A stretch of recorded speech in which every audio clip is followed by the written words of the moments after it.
Hello and welcome to the 5th episode of ENTECH TV.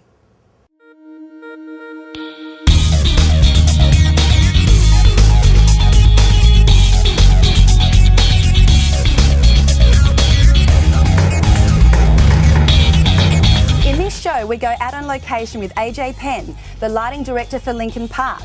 We also have a chat to Susan Twartz about how the new digital transfer from analogue transmission will affect our industry.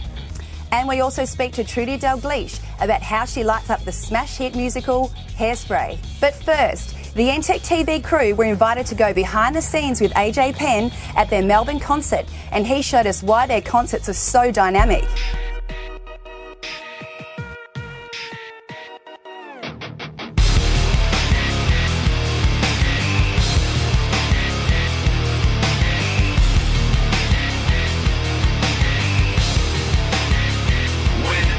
The console here, I chose it for a few reasons, and I want to drop the name of my programmer, Seth Robinson. I called him up, I met him on a couple of gigs over the years, and I described some of these crazy ideas that I have about how to control the lighting console and how to cue things, and he was really intrigued by that. So we got together, and his desk of choice is the M1. He was a Maxix guy for a long time, and he convinced me that there were some features that were going to be useful. I've seen a lot of different desks, and I've been with, on the MA for several years, and this one, it's like doing, we're to the point where it's like doing a CAD program on a different platform or a different word processor. They do the same things. There's a lot of similarities, and I felt very comfortable behind this desk after only about an hour or two of screwing around on it. If you look over here, I have a kind of mishmash of things, and we're tying them all together through this Mac over here. This guy here is driving all the cueing of this show. The task was to be able to time code the show without having to program the cues in the time code tools afforded by the consoles, which I find are rather rudimentary and not very intuitive. Well, Ableton records notes and control changes in a timeline that's very familiar musically. Now, I've basically spread out my ideas I have a few different tracks here. There's Roadmap, that's verse, chorus, bridge. That's a workflow that I haven't changed in 10 years. So I listen to a track and I decide which parts of the music need lighting effects and which parts are to be left alone. Enter Seth Robinson, who came up with this little app that he wrote in Max. Max is a development environment that is bundled with Ableton Live, and he bought the whole package so that he could write. He wrote this user interface and everything from scratch for this tour, and it's modular. It takes all this MIDI note information as well as time code and translates to MIDI show control for the console.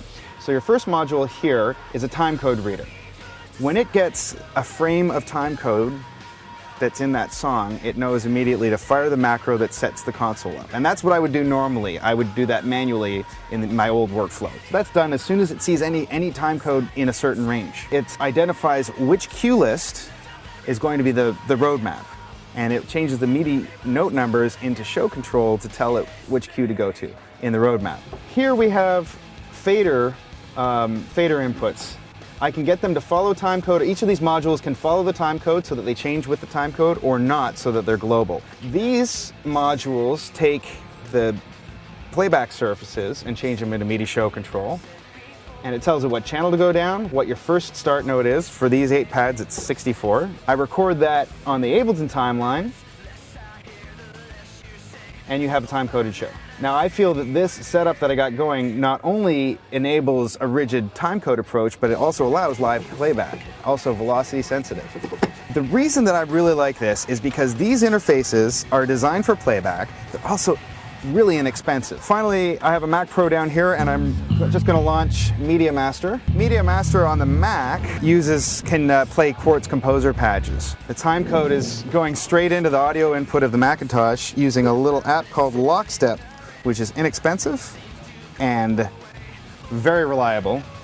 And it locks up in 2 or 3 frames. It locks up quicker than a MIDI timepiece. Even without the time code going in, I can still play the timeline and it'll play all the cues. We just won't have the media running. So it's just like using more intuitive controls.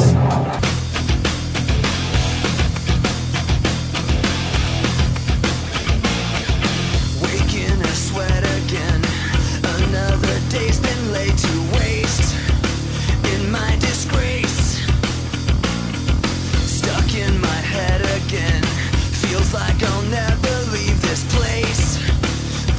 no escape. I'm my own worst enemy. I've given up. I'm sick of feeling. Is there nothing you can say? World-class manufacturers depend upon National Audio Systems, Australia's #1 distributor of pro and commercial audio. You can achieve great things with the right products, people and professionalism. National Audio Systems. The digital rollout across Australia has many people concerned about how they will adapt. Many companies have spent a lot of money on analogue equipment, which works perfectly fine, but with the introduction of digital transmission, this equipment will soon be obsolete. Susan Twartz from AWAG is heading this debate, and we had a talk to her recently about this issue. AWAG was formed in February 2007. It's a industry body made up of all of the principal distributors of wireless audio products. So JANS representing Shaw, Syntec representing Sennheiser, then Bosch doing EV, or TAG and Audio Technica, all of those sorts of people. Principal microphones that you see out within the live entertainment industry. Wireless microphones operate in the spare spaces between the major TV broadcast channels, and so we operate on what's called a class license. So if the product actually physically conforms, we can use it within particular frequencies in particular cities all over the place quite freely. With the switchover from analogue to digital television, the regulators are structuring it such that some space will become available that they can sell to telcos or other organisations like that who want to use it for uses that haven't been utilised to date.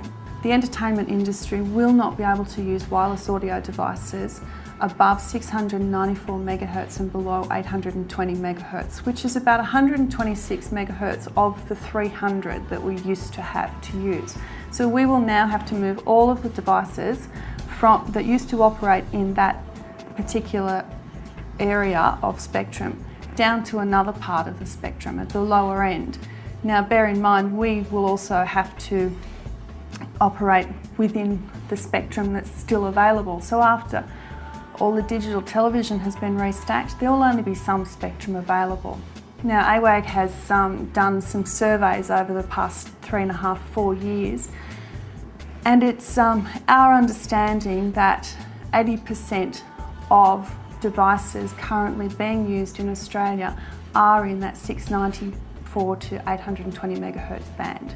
AWAG are endeavouring in our discussions with the regulator and with the government to ensure that we operate under the same class licence agreement, that we will not have, individuals will not have to purchase licences to operate their equipment. In our recent discussions, we have been asking the government and the regulator to set up some sort of compensation plan for users, because it's through no fault of their own that they have got to move out of here. Their equipment will not be able to be used legally in that part of the spectrum after the digital switchover and restack. So we're asking that the government does compensate it. We're also encouraging the government to look at other models that are available. In the UK, there's been a compensation package, and to some users, some licensed users in the US, there was a compensation package as well.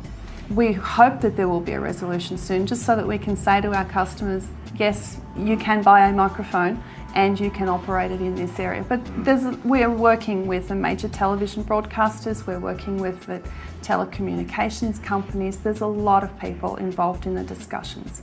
The industries that these devices are used in are worth about $32 billion annually to Australia. That not only includes theatre, that's education, fitness industries, sports, all of those sorts of things. And the impact that it will have is quite a large impact. And unfortunately, everyone has to consider these things from an economic perspective. Your sound system is only as good as its weakest link, and with this in mind, choosing exceptional equipment is critical. Cutting a corner in just one part of your system can dramatically reduce expected performance. At Jans, the brands we represent are world renowned for their reliability and industry acceptance. Our range of products are designed to create virtually any type of audio system. From a small bar to a convention centre, a basic pub gig to a full concert touring rig, there are products in our stable for everyone. Jans, the #1 supplier of professional audio products for over 40 years.